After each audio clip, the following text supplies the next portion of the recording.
Hello, brothers and sisters. My name is Richard Panzer. I'm president of the Unification Sanctuary in North America. And here is my answer to Demian Dunkley. After True Father's passing on September 3rd, 2012, I was looking forward to hearing Mother's speech. I thought that she might discuss honestly the painful challenges she faced as the wife of the returning Christ and encourage us to renew our commitment. Like all church members that I know, I felt a lot of affection and respect for her, knowing that being a life partner to Sun-Myung Moon, the most driven and intense person in history, could not have been easy. As we all know, True Father, like Jesus, drove himself 24/7. Consequently, I knew that it was nearly impossible for anyone around him, especially for Mother, to live an easy life. I was surprised to hear about church leaders in Korea saying that Mother would show that she was even more capable than True Father. I thought it was strange, but should not have been surprised, that there was already a culture in the family fed to give sycophantic praise while comparing her effectiveness with that of Father's. Then we heard her own rhetoric on May 8, 2020, when she asked, quote, "Who guided everyone into the finish line? Only Mother crossed the finish line." We started to hear speeches from Mother's representatives, like Dr. Jin Chun Kim, about how Father has a tail and was born with sin while she was born sinless and had to forgive his sin. But these speeches were given in Korea, so church leaders here in America could feign ignorance. But now, with the appointment of Demian Dunkley as Continental Director, we have the Only Begotten Daughter theology given in our own church centers, so no one could pretend that the family fed isn't telling a revisionist new story. Let us listen to Demian Dunkley's words in 2022 to American church leaders about why they need to attend a workshop to understand Mother's new teachings and directives. One of which is that members need to join in making an apology for mistakes committed by True Father going back 60 years. Has she any mistakes that she wants to apologize for? Of course not. She's the only begotten daughter.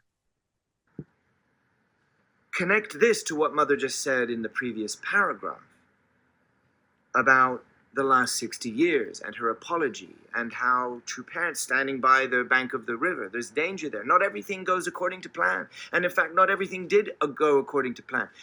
Things went wrong. We know that. We've been hearing what did Mother mean when she said she had to unbutton the entire coat and restart again from the beginning.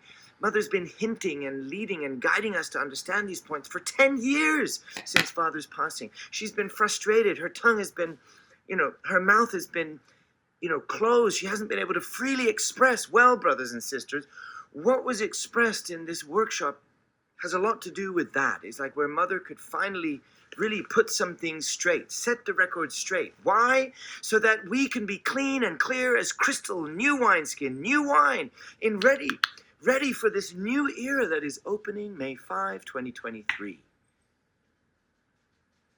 And that so this building, not just a building, but the substance and value and purpose and meaning of this building can be both externally and internally pure and clean and ready to embark on a whole new era, new life, new era. And millions of people just being here, I promise you, just being here will change their life. Mother wants to set the record straight, that True Father needs to be liberated because he committed great sins. This is an accusation, but where's the due process? In most countries, even a thief gets a trial and is allowed to defend himself.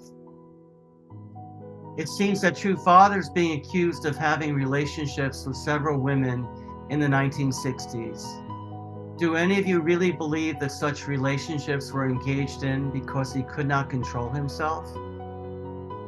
My wife Miho spent 11 years at East Garden, from 1976 to 1986. She gave massages to True Father and Mother many times, almost every night. She saw the stained underwear that Father was given to wear in Danbury prison when he was released to visit home during his imprisonment. I asked her, "Did you ever get a sexual feeling coming from True Father?" She was angry to hear my question and said, "No, I never saw or felt that even once. Father was the most pure, holy person. Many nights I heard True Father praying in his sleep." Countless times Father spoke about the mission of Tamar, who risked her reputation and life when she seduced her father-in-law in order to continue the chosen lineage that gave birth to Jesus. Here is one of his statements from 1972. Tamar was a person who recognized the importance of God's lineage, that is, the blessing. She was a historic, representative woman who was prepared to risk anything to pass on this lineage. Her position was the same as the position of Eve. Although Eve should have inherited God's lineage directly from him as the mother of humankind, she in fact neglected and destroyed this inheritance. In order to restore this, a woman who would surpass Eve had to appear. A woman who could single-mindedly think that continuing the lineage that's blessed by God is more precious than her own life had to appear. Tamar was that woman. When we consider the actions of Tamar, she risked her own life in order to fulfill the providence of God. Father also risked his life in the same way. True Father was telling us that he was instructed by God to engage in relations with a number of partners in the same way that Heavenly Father instructed Tamar in order to continue the messianic lineage. Since the Only Begotten Daughter and the family fed are accusing True Father of committing crimes, so that he's in some kind of prison in the spirit world, I suggest that we have a trial. Demian Dunkley can be the prosecutor and tell us about the crimes the Only Begotten Daughter believes Father committed. And I can present a few of his accomplishments while he was alive on the earth. Damian, my email is richardapanzer82@gmail.com.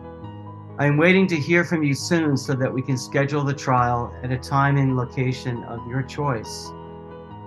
Now let's talk about the accomplishments of the Only Begotten Daughter, according to numerous speeches she has given since Father's passing. On July 1st, 2014, she explained that she was born without original sin and had to forgive Father's sin. She says the reason he was sent to Hungnam death camp was because of his sin of marrying Sun-Kil Choi in 1944. Father said that he did so in response to heaven's command, but she says he should never have married anyone before her. When Father married his first wife, Hak Ja Han was 1 year old. You can choose to believe her, that Father was confused about God's will and would have to be punished with starvation and nearly being worked to death in Hungnam for his so-called mistake. But then I would ask you, if you don't believe that Father did his utter best in 1944 to follow God's will, then I wonder if you believe anything that he said. On October 27, 2014, she explained at an international leaders meeting that no one educated her, that she knew the divine principle from childhood without any struggle or studying. She says that she just knew the truth. Even Jesus studied the Torah. In Luke 2:52, it says, quote, Jesus increased in wisdom and stature and in favor with God and man. The word increased implies that he experienced a growth process. Father studied the Bible in 3 languages. His Bibles were underlined from beginning to end. He made many conditions to discover God's original purpose of creation, the real nature of the fall, why Jesus had to walk the path of crucifixion, and the province of restoration. He was imprisoned and even tortured for teaching about his discoveries. But Hak Ja Han says she just knew all the secrets without any effort from childhood. She says she didn't learn anything from her husband. She just knew the truth. Since the growth period is part of God's principle of creation, she has even succeeded in overruling God. Mother seems to imply that father was a male chauvinist who forced her into silence for more than 5 decades while he was alive. But wasn't it true father who introduced the idea of God having both masculine and feminine elements? Didn't true father initiate the Women's Federation for World Peace, giving Hak Ja Han world-level status and respect as well as a platform to speak? Yes, he praised her many times. Has she praised him or tried to diminish him when he is no longer able to speak for himself?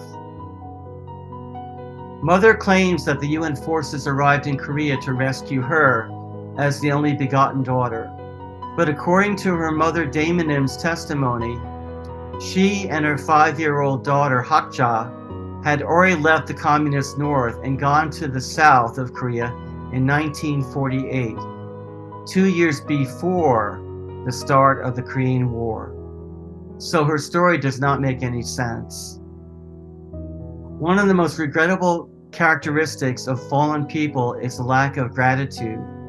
A fallen person feels compelled to take all the credit without acknowledging his or her indebtedness to anyone else.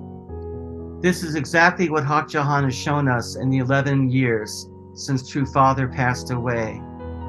It is painful for me to say these words, but it is true. Let us take a look at a photo of Hak Ja Han with family members from earlier this year. Do you notice anyone missing? When I ask family-fed brothers and sisters why there's no chair for father or even a small photo of him on the wall, they tell me not to worry and to repeat the mantra, true parents are one. Also, mother says that God and father are inside her. I know that many mothers treasure the time they carried a child inside them for 9 months. But if Hak Ja Han carries true father inside her, doesn't that mean that he's a preborn infant who cannot speak? As the only begotten daughter, she claims that she's in the subject position and in control. It could be that she doesn't want him to speak. I guess this is also a reason why statements by father in the Cheonseongyang that she did not like have been removed in her new version. Yes, the only begotten daughter does like to be in control. That matches with her legal deposition, where she said under oath that any proclamation that True Father made during the last 50 years that was not signed by her was invalid. We have the transcript of her deposition posted on the Sanctuary website commentary page. Don't believe me, read it for yourself and weep to read all the times she expressed contempt and disdain towards the one that she's supposedly united with. On November 27, 2022, 500 church leaders from Korea and Japan were required to attend a workshop where they were taught that 95% of what Father taught us, the words that transformed our lives, was wrong. Do you agree with her? If so, you've joined the new Only Begotten Daughter religion, whose teachings are 180 degrees opposite from what True Father taught. Since I believe in religious freedom, you are free to believe whatever you want, but don't say that you're upholding the words of Sun Moon. She also shows little awareness or concern about the ongoing threats to freedom in America and around the world. On November 30th, 1973, at great personal cost, Father launched the Forgive, Love, Unite campaign in the United States. He asked church members to fast and pray. He knew that removing President Nixon from office would lead to the deaths of millions in Southeast Asia, and tragically, he was proven right. Father and the Unification Church paid a heavy price for defending Nixon. That is when the Washington Post invented the term Moonie to describe Unification Church members, and the media around the United States began to describe our church as a brainwashing cult. Ultimately, it led to Father being sent to Danbury prison for the alleged crime of failing to pay $7,000 in taxes. I remember when True Father spoke to us before leaving for Danbury prison. He told us, "Don't pray for me, pray for America." It was in 1982, during the court trial that would lead to his imprisonment, when he determined to invest hundreds of millions of dollars to start a newspaper in our nation's capital that would educate America about the foreign and domestic threats to our freedoms. It was called the Washington Times. I believe that if Father were alive today, he'd be leading the fight against a growing worldwide globalist tyranny. He would be defending Donald Trump from the kangaroo court prosecutions, which are a harbinger of what the police state wants to do to anyone who dares to disagree with government propaganda. He'd be speaking out against the transgender agenda in our nation's classrooms. He'd be rallying pastors all over the United States and around the world to speak out on behalf of all those who were attacked because of their beliefs. Is Hak Ja Han doing any of those things? Does she speak out to defend freedom around the world? Consider her speech at the online Peace Starts With Me, Peace and Blessing event on June 5th, 2021, where she called for the American Clergy Leadership Conference, ACLC, to take a stand for peace by advocating the disarming of American citizens in the cause of peace. Here is what she said. Is it necessary for citizens of America, the world's superpower, to own and carry guns? Should we simply observe a situation where innocent lives are being taken for no reason? I believe the time has come for America, especially for the American Clergy Leadership Conference, America's Christian ministers, to take a stand for peace. The next day, she said the following to church leaders. Why should people need to have guns at this time? The fact that anyone can own a gun is a problem. Why do you need a gun if you can make laws and govern the people well? We need to change all of these structures. Well, there you have it. The Only Begotten Daughter says that average citizens should not be trusted to own firearms to defend themselves.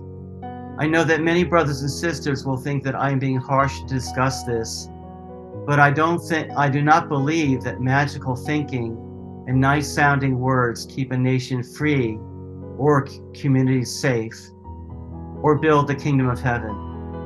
Such virtue signaling is actually dangerous. It is painful for me to say this to an 80-year-old woman I have always respected, who should be enjoying precious time with her great-grandchildren. But disarming law-abiding citizens has been the precursor for totalitarian rule and mass murder in Nazi Germany, the Soviet Union, Communist China, Cambodia, North Korea, and many other countries around the world. As far as mass shootings in schools and movie theaters, 95% of these take place in gun-free zones, where law-abiding citizens are like sitting ducks who are not allowed to defend themselves. Does she know that cities like Detroit, Baltimore, and Washington, D.C., which have strict gun control laws that leave average residents helpless, also have the highest murder rates in the country? Does she know that communities around the United States, where nearly every home has one or more firearms, have the lowest rates of violence? It seems that in Hak Ja Han's world, it is only the elite rulers who can be trusted to use force responsibly. The average citizen should be defenseless. But Father encouraged us to learn martial arts and to become part of a peace police, peace militia. He believed in peace through strength, not peace through weakness.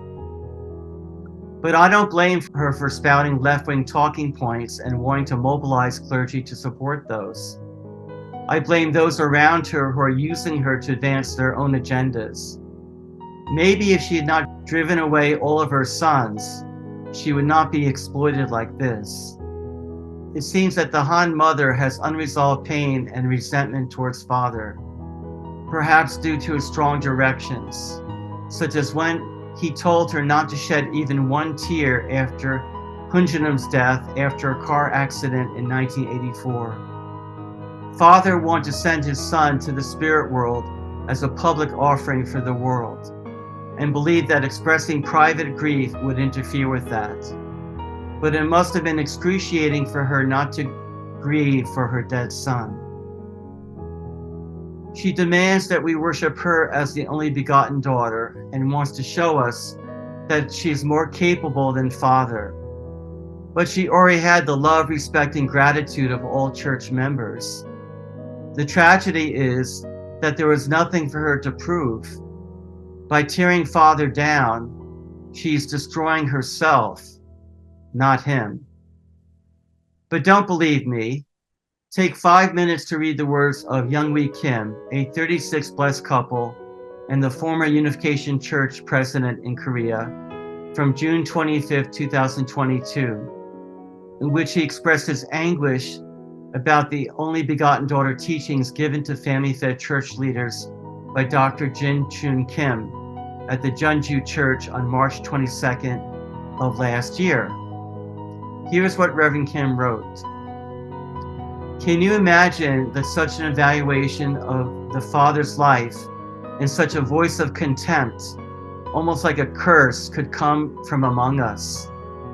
This is clearly the whispering of the devil that has entered our midst, and we have no choice but to say that it is a rebellion against God's kingdom. Around the time of True Parents' Holy Matrimony, the wedding feast of the Lamb, True Father made several references to the appearance of an only begotten daughter, but he never meant the begotten daughter who was born without original sin.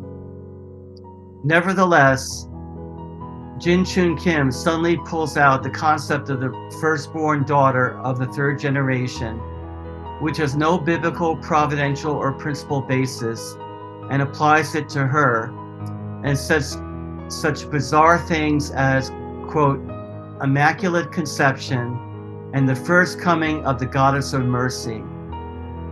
What is this if not the detonator to destroy the principle and blow up true parents?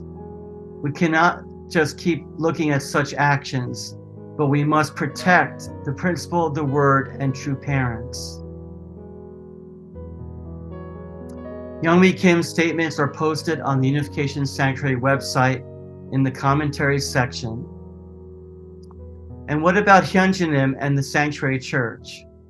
I could talk about how in 2013, he and Yeonim were excited to teach about absolute sex, and were broadcasting about that from East Garden.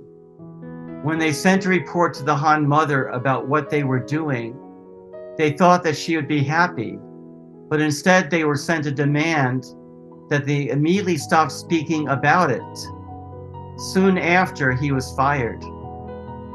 I want to address the discomfort that many brothers and sisters have felt when Hyunjin made stingingly critical statements about what his mother was doing starting in January 2015. Most unificationists are kind and polite people, so it is shocking to our ears to hear a son speak about his mother in a harsh way. But let me ask you a question. If you truly believed that your mother was committing a providential error of historical proportions, and you had already spent 2 years reaching out to her and begging her in private until she ordered her guards to block your way to speak with her, and you desperately wanted her not to go down a dark road that would bring suffering and judgment to the entire world, how would you speak? There is something else that you probably would not know unless you were able to visit the Unification Sanctuary in Pennsylvania or the New Chunpyeon in Tennessee. Hyunjinim and Yeonim are a beautiful couple who saved themselves for their blessing night. and have children who have also followed that example. They have taught me, Miho, and many others a lot about how to invest in your marriage and in your children. Our own marital relationship has gotten much better with their guidance and example. I wish we had understood and practiced these things 3 decades ago. We are not the only ones who feel that way. It's true that at Unification Sanctuary, we don't have a marble temple to worship in, but there are other benefits. We often feel God's and true parents and true Father's presence with us when we worship with this wonderful couple. They are generous in their time and have the heart to speak to the most humble brother or sister or guest, often for hours. They have shown time and time again that they are ready to confront something that is wrong, whether it's inside our own church or a threat to the survival of America as a free nation. I know that True Father is very grateful to them for continuing his traditions, holy day ceremonies, and preserving his unchanged words in the 8th grade textbooks. I see them conducting their ministry with Junsung and the sincere desire to make Father smile. Let us pray that all the tears and sacrifice invested by those of us who are moved and transformed by the divine principle, and by those of us who are blessed to hear Father's words and see his example with our own eyes, will not be erased. There's still time for us to hear True Father's voice and to do the right thing, even when it's not the popular thing to do.